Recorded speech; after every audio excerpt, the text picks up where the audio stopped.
Car number 6 جس پر Steve اور جو موجود ہیں۔ انہیں ہدایت کرو کہ وہ فوراً پتلی سڑک پر پہلے جھنڈ میں جا کر دیکھیں اور رپورٹ کریں۔ انہیں وہاں کیا تلاش کرنا ہے؟ ایک لاش، لیونارڈ نے بتایا۔ یہ کسی کا مذاق بھی ہو سکتا ہے مگر چیک کرنا ہمارا فرض ہے۔ وہ ریسیور رکھ کر سگریٹ سلگاتے ہوئے کھڑا ہو گیا اور جیکب کی طرف دیکھا۔ تم رپورٹ لکھ لو، میں اسٹیو کی جوابی کال سننے کے بعد چیف کو بتاؤں گا۔ جیکب رپورٹ ٹائپ کرنے لگا۔ لیونارڈ اس طرح کمرے میں ٹہلنے لگا جیسے کوئی بل ہاؤنڈ کتا رسی چھڑانے کے لیے بے قرار ہو رہا ہو۔ 20 منٹ بعد اس کے فون کی گھنٹی بجی۔ اسٹیو بات کر رہا تھا۔ ہمیں یہاں ایک لڑکی کی لاش ملی ہے، اس کا پیٹ چیر دیا گیا ہے، یہ یقیناً قتل ہے۔ لیونارڈ کا منہ بن گیا۔ پیراڈائز سٹی میں بڑی مدت کے بعد قتل کی کوئی واردات ہوئی تھی۔ وہیں ٹھہرو، اس نے ہدایت کی، میں ضروری کارروائی کرتا ہوں۔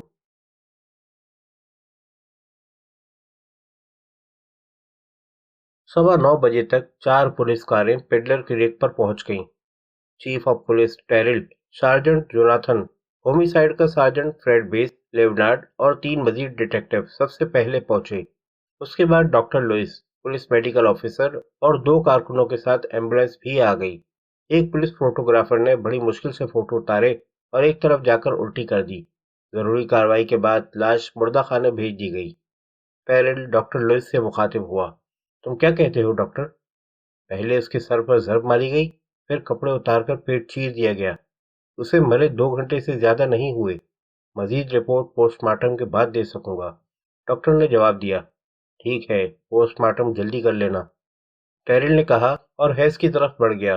اچھا ہیس، اسے تم سنبھالو، میں ہیڈ کوارٹر واپس جا رہا ہوں، معلوم کر لو یہ کون ہے۔ ٹیرل اپنی کار کی طرف چلا۔ ہیس لیونارڈ کی طرف گھوما۔ ڈسٹی کو اپنے ساتھ لے کر ہیپی کالونی جاؤ، اس نے کہا۔ معلوم کرو اس کا تعلق وہاں سے تو نہیں تھا، اس کا ایک فوٹو بھی ساتھ لے جانا۔ پولیس فوٹوگرافر میری ڈان ایک طرف اپنا سر پکڑے بیٹھا تھا۔ اسے پولیس میں آئے زیادہ دن نہیں گزرے تھے۔ لیونارڈ نے اسے لڑکی کے 3 فوٹو لیے۔ لڑکی خوبصورت نہیں تھی، پتلا چہرہ، سخت دہانہ۔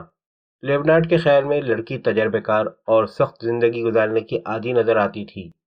3rd grade detective dusty locks 24 سال کا مضبوط جسم کا مالک نوجوان تھا اور پولیس ٹیم کا بہترین باکسر خیال کیا جاتا تھا۔ وہ لیونارڈ کے پاس آیا، دونوں کار میں بیٹھ گئے۔ لیونارڈ ہیپی کالونی کی طرف چلا۔ جلد ہی اسے کالونی کے خیمے اور کیبن نظر آنے لگے جن کے درمیان آگ کا الاؤ بھڑک رہا تھا۔ اس نے کار ایک سائیڈ میں روک لی۔ یہاں سے ہم پیدل جائیں گے، اس نے اترتے ہوئے کہا۔ گٹار اور ڈرم کی ہلکی آوازیں آ رہی تھی، کوئی آدمی گا رہا تھا۔ مجھے حیرت ہے کہ میئر پیڈلے ان ہپیوں سے شہر خالی کیوں نہیں کرا لیتے، لیونارڈ نے کہا۔ فو، کتنی بدبو آ رہی ہے۔ انہیں کہیں نہ کہیں تو رہنا ہے، ڈسٹی بولا۔ شہر کے اندر کے بجائے یہاں باہر ہی رہیں تو اچھا ہے۔ لیونارڈ ایک ایسی جگہ پہنچا جہاں تقریباً 50 افراد کا ایک گروہ آگ کے ارد گرد بیٹھا تھا۔ ان میں 16 سے لے کر 25 سال تک کی عمر کے نوجوان شامل تھے۔ بیشتر مردوں کی داڑھیاں تھیں، کچھ کے بال کندھوں تک آ رہے تھے۔ لڑکیوں نے بھی ایک خاص ڈھنگ اپنایا ہوا تھا، جینز، ٹی شرٹ، الجھے اور گندے تراشیدہ بال۔ جو آدمی گا رہا تھا لمبا اور طویل قامت تھا، اس کا چہرہ اور گردن بالوں سے ڈھکے تھے، اس حد تک کہ یہ بتانا مشکل تھا کہ وہ خوبصورت ہے یا بدصورت۔ جیسے ہی اس نے 2 ڈیٹیکٹیوز کو آتے دیکھا، گانا بند کر دیا۔ وہ ایک پیٹی پر سوار تھا۔ جیسے ہی وہ اٹھا، 100 کے قریب آنکھیں لیونارڈ پر جم گئیں۔ پولیس، تاریکی میں کسی نے آہستہ سے کہا۔ گانے والا طویل قامت آدمی لیونارڈ کے سامنے آ کر رک گیا۔ میں اس کیمپ کو چلاتا ہوں، اس نے بتایا۔ میرا نام چٹ مسکولو ہے، میں ڈیٹیکٹیو 1st گریڈ لیونارڈ ہوں اور یہ میرا ساتھی ڈیٹیکٹیو لاکس ہے۔ بات کیا ہے، کیسے آنا ہوا؟ اسے جانتے ہو؟ لیونارڈ نے مقتول لڑکی کے 3 فوٹو اس کے ہاتھ میں تھما دیے۔ مس کالر نے شوروں کی روشنی میں تصویر کو غور سے دیکھا۔ ہاں، اس کا نام جینی بینڈلر ہے، لگتا ہے یہ مر گئی۔ سارے گروہ کے منہ سے گہری سانس نکلی، وہ سب کھڑے ہو گئے۔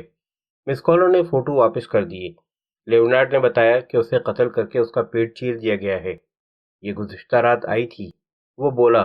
اس نے مجھے بتایا کہ صرف چند روز ٹھہرنا چاہتی ہے۔ میامی میں اس کے لیے کوئی ملازمت موجود تھی۔ مجھے اس کے قتل کی خبر سے افسوس ہوا، مجھے تو وہ ٹھیک ٹھاک ہی معلوم ہوتی تھی۔ پورے گروہ کے چہروں پر ایک تناؤ محسوس ہو رہا تھا۔ لیونارڈ ریت پر بیٹھ گیا۔ ڈسٹی نے بھی اس کی تقلید کی۔ یہ ایک اچھا قدم تھا۔